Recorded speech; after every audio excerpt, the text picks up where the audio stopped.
Eh bien salut tout le monde, c'est AZK. Récemment j'ai fait un petit thread sur Twitter où je vous montre tous les protocoles que je connais et qui utilisent Layer 0. Je sais qu'il y a pas mal de gens qui farment cet airdrop, donc je pense que ça peut être très utile. Bien évidemment, dans ma vidéo, on va aller plus loin en fait que le thread, où je me suis juste contenté de vous donner le lien des bridges et vous vous débrouillez après. Et j'ai d'ailleurs omis deux petits trucs dans ce thread. C'est deux sites en fait qui vous permettent de checker où vous en êtes dans l'airdrop de Layer 0. Alors bien sûr, il n'y a aucune source officielle, hein, c'est pas dit qu'il y aura un airdrop de Layer 0, on ne fait que spéculer dessus. Donc en fait les critères qu'on va retrouver sur ces deux plateformes, donc Copilot et Dune, ça prend un peu de temps à charger, j'ai oublié de charger la page avant de commencer la vidéo, c'est pas très grave, ça va se faire le temps que je parle. Bref, les critères qu'on va retrouver sur ces deux sites, ça va être des critères qui sont très arbitraires. Alors pour Dune, le créateur du tableau Dune ici, il s'est fié un petit peu à l'airdrop d'Arbitrum et d'Optimism si je dis pas de bêtises, donc ça va être des trucs basiques comme interagir avec tel nombre de blockchains sur tel nombre de mois différents, tel nombre de semaines différents, faire tel nombre de transactions, avec tant de montants, enfin voilà, il y a vraiment pas mal de critères à faire pour être éligible entre guillemets, et il traque au total plus de 2 millions d'adresses, 32 millions de transactions, c'est pas mal du tout. Et sur Copilot, là c'est un peu plus limité, j'ai l'impression qu'il a moins de sources que sur Dune, les critères sont un peu différents. Basiquement, si vous utilisez beaucoup Stargate, vous allez être bien classé sur Copilot, et si vous n'utilisez pas beaucoup Stargate, vous allez être moins bien classé.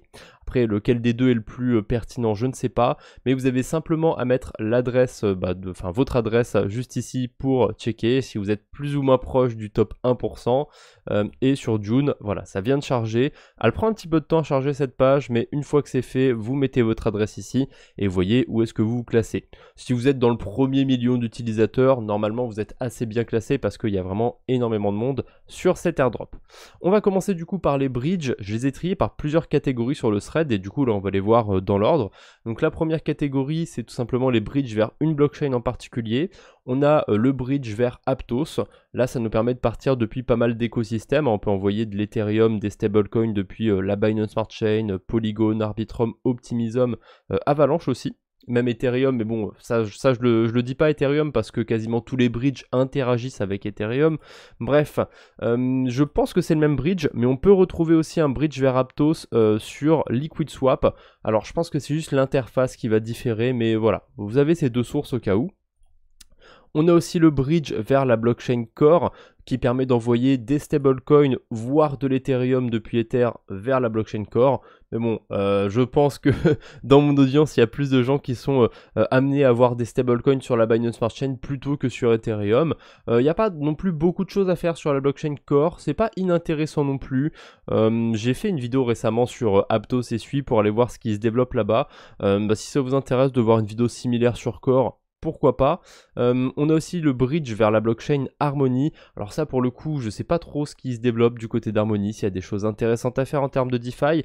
On peut partir depuis la Binance Smart Chain ou Ethereum ou éventuellement Arbitrum. Alors si vous partez depuis Arbitrum ce sera forcément en stablecoin, mais j'ai vu que depuis la Binance Smart Chain et depuis Ethereum vous avez beaucoup plus de choix en termes de crypto. On peut même envoyer du Doge, incroyable. On a aussi le bridge vers la blockchain Canto. Alors j'ai pas rouvert tous mes onglets, du coup ils prennent tous 15 ans à charger on dirait. Donc le bridge vers Canto, le seul souci c'est que c'est cool, il utilise Layer 0 mais faut passer par Ethereum forcément. Après vous avez d'autres blockchains, mais je crois que si on utilise les autres blockchains qui sont du coup sur toute la galaxie Cosmos, là on va pas utiliser Layer 0 avec toutes ces autres blockchains, c'est vraiment que si on passe par Ethereum. Et voilà, à part si vraiment vous voulez bridger de l'Ether sur Canto, je suis pas sûr que vous ayez des fonds spécialement sur Ethereum. On a le classique, l'indémodable Stargate, qui vous permet de bridger essentiellement des stablecoins, oula, l'interface bug, donc essentiellement des stablecoins d'une blockchain à une autre. On a aussi le bridge bitcoinbridge.com, .network pardon, ça permet d'envoyer du BTC.B, je précise bien .B parce que sur Avalanche et sur d'autres réseaux maintenant, on a plusieurs versions du Bitcoin. Sur Polygon par exemple, vous avez probablement déjà utilisé du Bitcoin, c'est du WBTC là-bas. Maintenant il y a aussi du BTC.B, c'est pour ça qu'on peut le bridger depuis Avalanche. Faites attention, c'est pas le même Bitcoin. Après ça a la même valeur, c'est censé rester autour de 1 Bitcoin de valeur, mais Voilà, faites attention, c'est pas du WBTC, c'est du BTC.B. Le bridge fonctionne plutôt bien, il y a même des petites quêtes à faire autour de Layer 3. Bah tiens, ça d'ailleurs je vous l'ai pas ouvert, on va aller voir vite fait Layer 3. Ça, je crois pas l'avoir mis non plus dans mon thread, j'ai oublié, tant pis, c'est pas très grave. Si on descend sur Layer 3 un petit peu plus bas, on a des quêtes, voilà, qui utilisent Layer 0. Donc on va retrouver Pendle, le bridge dont je viens de vous parler avec Layer 0, Stargate, et les autres, je pense qu'on va tous les revoir un petit peu plus loin dans la vidéo. On a un agrégateur qui s'appelle Mugen Finance, lui permet d'envoyer des cryptos d'une blockchain à une autre, ça utilise Layer 0, sauf que si vous voulez envoyer, je sais pas moi, de l'Ethereum, non, du token Optimism de la blockchain Optimism vers du Arbitrum sur la blockchain Arbitrum, en fait ça va faire des conversions automatiquement, c'est un agrégateur. Il va convertir par exemple en Ether ou en stablecoin, ensuite bridger avec Layer 0 et reconvertir sur la blockchain d'arrivée. Donc c'est un agrégateur, il y a un petit peu de frais par contre en l'utilisant, c'est pas celui que je vous conseillerais le plus. Mais écoutez, pourquoi pas, ça fait toujours des transactions en plus sur Layer 0. Tant que les frais sont raisonnables pour vous, vous pouvez l'utiliser. Mais si vous voyez qu'il y a 5 balles de frais par exemple, que c'est trop pour vous, ne l'utilisez pas. Il y a plein d'autres bridges qui existent, c'est pas la mort. On a Interport aussi qui fonctionne plutôt bien. Ça permet essentiellement de bridger des stablecoins en utilisant Layer 0. Faites attention parce que sur certains chemins, Interport c'est aussi un agrégateur. Donc sur certains chemins, ça pourrait utiliser multi-chain. On peut aussi envoyer des cryptos sur ZK-Sync. Par exemple, si je veux envoyer 1000 USDC de Phantom à ZK-Sync, voilà, je perds aucun stablecoin, j'envoie 1000, je reçois 1000. Par contre, on a pas mal de frais de gaz. Là, ça va me coûter 6 $ en FTM. Et c'est pareil, hein, si je pars d'une autre blockchain, c'est pas juste Phantom, c'est le souci en fait, c'est ZK-Sync. Hop, si je me mets sur Polygon de base, vous voyez, j'ai aussi 6 $ de frais, mais là, ce sera en Matic comme je pars depuis Polygon. Voilà, Interport, ça marche plutôt bien. C'est cool que ça puisse aller vers ZK-Sync. Par contre, il y a pas mal de frais. Alors, c'est pour ZK-Sync et pour Ethereum aussi, j'en doute pas. Mais si on va de Polygon à Phantom, par exemple, là, on n'aura pas trop de soucis. Là, on aura 60 centimes de frais, même pas 40 centimes de frais. Vous voyez, c'est déjà plus correct.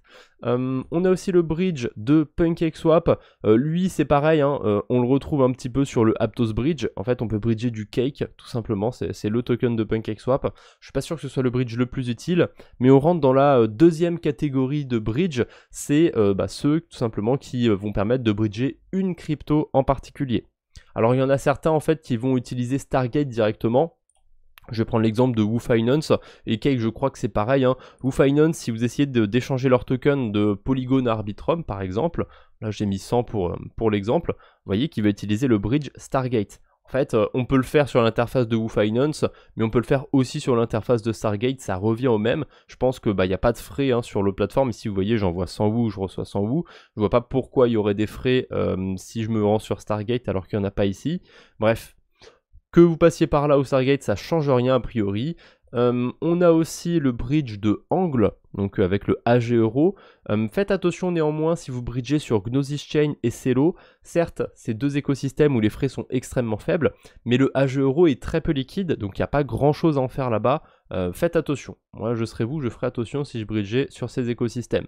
Mais bridger entre Binance Smart Chain, Optimism, Polygon, Arbitrum, éventuellement Avalanche, il n'y a pas trop de soucis, vous pouvez le faire. Le bridge fonctionne, c'est Layer 0, donc ça va assez vite, il n'y a pas de frais, c'est super. On a Radiant, enfin il n'y a pas de frais, attention, hein, c'est comme ce qu'on a vu sur Interport, il y a des frais de blockchain. Hein. Si vous allez sur une blockchain qui coûte cher, typiquement Ethereum, ZK-Sync ou quoi, il faudra s'attendre à payer un petit peu de frais. Du coup, j'en étais où? Radiant, on peut bridger le token RDNT entre la Binance Smart Chain et Arbitrum. Ça utilise toujours Layer 0, ça marche plutôt bien. On a aussi le MIM d'Abracadabra, donc c'est un stablecoin. Alors là pour l'instant je parle mais la page n'a pas chargé, je vais la recharger du coup. Voilà, stablecoin, donc on peut envoyer entre plusieurs blockchains. Je crois que c'est un des seuls bridges qui va nous permettre d'aller sur Moonriver, pourquoi pas, j'ai envie de vous dire. D'ailleurs, il y a une quête sur Layer 3 avec le MIM, donc si jamais vous utilisez le bridge, n'hésitez pas en même temps à faire la petite quête sur Layer 3. Et tiens, tant que j'y suis, je vais faire le Good Morning sur Layer 3, voilà, hop, c'est pas le sujet de la vidéo, mais c'est toujours bon à faire. On prend l'XP, tac, j'en étais où? Trader Joe. On peut aussi bridger le token Joe entre la Binance Smart Chain, Arbitrum et Avalanche. assez classique encore une fois. Ça, c'en est un que j'ai découvert juste avant de faire mon thread, c'est Stake Hut. Alors je connais pas le token Stake, comme je vous l'ai dit, je viens de le découvrir le projet, mais on peut changer le token entre Avalanche et Arbitrum, ça utilise Layer 0, c'est parfait. Et là voilà, on a fini pour les tokens simples, on rentre dans une nouvelle catégorie, c'est les NFT. Alors on a L2 Telegraph, on va pouvoir minter des NFT et les envoyer d'une blockchain à une autre. Là c'est cool parce qu'on peut interagir avec Arbitrum Nova par exemple, je sais pas si c'est que ZK-Sync et Arbitrum Nova ou si il faut que je connecte mon wallet pour en voir d'autres. Non, a priori je crois que c'est que ces deux écosystèmes, je sais plus. Le site, il y a certains sites qui utilisent Layer 0 qui sont un peu buggés sur Chrome je trouve. Moi je vous conseille si c'est ça, utiliser plutôt un autre navigateur pour utiliser ces bridges, Mozilla ou Microsoft Edge.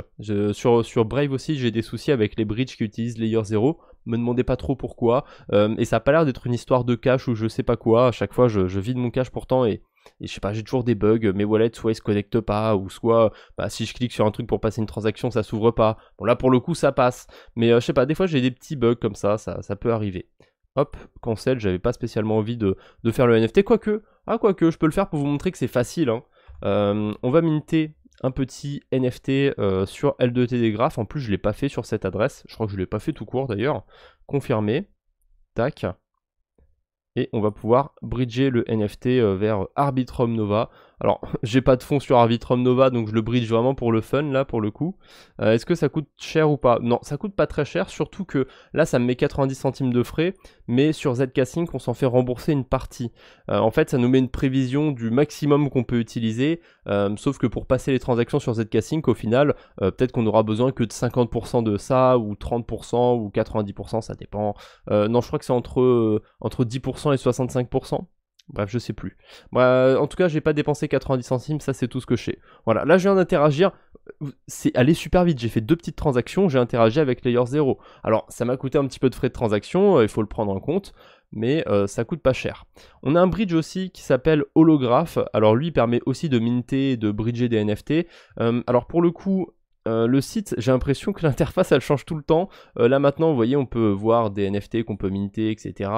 Un peu perturbant, je trouve, la plupart des NFT qu'il y a dessus. En plus, le minting est terminé, on peut plus en minter, donc je le mets de côté quand même ce bridge parce qu'a priori ça utilise Layer 0 et je pense que il y aura de nouveaux NFT à minter dessus.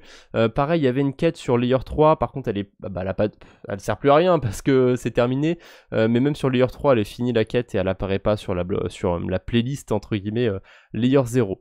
D'ailleurs, il y a Pendle Finance qui utilise Layer 0 a priori et je l'ai pas mis dans ma liste. Honte à moi, mais je sais plus comment, par quel biais il utilise Layer 0. Je crois que c'est sur les pools qui utilisent Target en fait. Donc c'est pour ça que je l'avais pas mis dans ma liste. En y réfléchissant, il me semble que c'était pour ça. LZ Domains, donc Layer 0 Name Service. Vous pouvez prendre un nom de domaine qui termine par .lz, comme ça vous pouvez envoyer des cryptos à un nom de domaine au lieu d'envoyer une adresse 0x machin truc. Voilà, si je prends le nom de domaine azk.lz, vous envoyez sur votre MetaMask, vous envoyez à azk.lz et boum, j'ai directement pouvoir recevoir des cryptos. Alors ne le faites pas hein, parce que là j'ai pas acheté le nom de domaine, ça se trouve quelqu'un l'a déjà, donc c'est pas moi. Et puis les noms de domaine à 3 chiffres ça coûte cher, surtout les délires de nom de domaine. Voilà, prenez vraiment des noms à 5 caractères ou plus, vous voyez ça coûte que 5 $, alors que si on prend un truc à 3 caractères ou 4 caractères ça coûte bonbon. Surtout pour ce que vous allez en faire. C'est pour juste spéculer sur l'airdrop de Layer 0, je suis pas sûr que les noms de domaine ce soit le plus utile. À la limite vous pouvez en prendre un pour le fun, mais voilà, moi j'irai pas plus loin que ça. On a aussi merkly.com qui permet de bridger des NFT, toujours. Alors les noms de domaine en fait c'est des NFT que vous allez avoir dans votre portefeuille, c'est pour ça que je l'ai mis dans cette catégorie. On a Merkly aussi que j'ai jamais essayé, c'est avec pas mal de blockchain a priori. Voilà, je l'ai découvert aussi très récemment juste avant de faire ce thread, donc je pourrais pas vous en dire grand chose de plus. Je viens de me rendre compte décidément, il y a encore un truc que j'ai oublié parce que après on va passer sur les testnets, il y a un bridge. Enfin pas un bridge pardon, il y a un autre protocole comme LZ Domains qui permet d'utiliser Layer 0, vous voyez, c'est Base Name Service. Là vous pouvez acheter des noms de domaine sur la blockchain Base, sauf qu'ils sont en testnet, donc c'est gratuit de faire ça. Voilà, vous pouvez faire une transaction gratuitement sur le testnet de Base. Alors, je peux pas me connecter avec le wallet Rabi, n'hésitez pas. J'avais fait une vidéo justement sur ma chaîne YouTube. Ah non, ça sortira bientôt sur ma chaîne YouTube principale, donc restez abonnés. C'est dans le prochain épisode de mon portefeuille 2023, je vous en dis pas plus. Du coup, maintenant qu'on a terminé les bridges en mainnet, alors on avait déjà celui-là en testnet, bah justement, c'est la dernière catégorie, c'est les bridges en testnet. On a évidemment testnetbridge.com qui nous permet de bridger des Ethereum vers des Ethereum de testnet. Voilà, moi je vous conseille d'envoyer au minimum cette quantité d'Ethereum, au maximum cette quantité d'Ethereum, vous voyez, 0,001 Ether, ça fait à peu près 2 $ au cours actuel. Comme ça, vous avez de quoi en fait farmer des airdrops sur testnet, tout simplement. Alors évidemment, sur testnet, je dirais qu'il y a moins de chances d'être éligible à des airdrops que sur mainnet. Donc sur testnet, ça va être des fausses transactions, entre guillemets, avec des fausses cryptos, mais voilà, il y a des choses sympas à faire. Base typiquement, hein, voilà, hein, si vous voulez utiliser Base Name Service, il va falloir passer par du testnet, donc ça c'est une des portes d'entrée, ça marche plutôt bien. On a aussi Cashmere, le petit captcha qui se lance au moment où j'arrive. Cashmere aussi qui est un agrégateur de bridge, je crois, si je dis pas de bêtises. Ça nous permet de bridger entre pas mal d'écosystèmes entre eux, hein. On peut aller sur Base aussi notamment avec Cashmere. N'hésitez pas, si vous faites des carabistouilles sur testnet, en plus ça utilise Layer 0 si je dis pas de bêtises, et Altitude Finance, lui je suis sûr à 100% qu'il utilise Layer 0. Vous pouvez minter du Altitude Token et le bridger d'une blockchain à une autre, c'est sur testnet aussi. Comme d'habitude, on est toujours sur testnet et voilà, hein, ça marche plutôt bien, le bridge se fait assez rapidement. Voilà, je crois que c'est tout pour aujourd'hui. Donc, vous pouvez retrouver aussi le thread sur Twitter. Il y a quelques trucs qui manquent. Je vous les rajouterai dans la description. C'est tout pour aujourd'hui. Du coup, j'espère que cette petite vidéo vous a plu. N'hésitez pas à vous abonner si ce n'est pas déjà fait, à liker la vidéo. On se retrouve bientôt, j'espère. D'ici là, portez-vous bien. Salut tout le monde!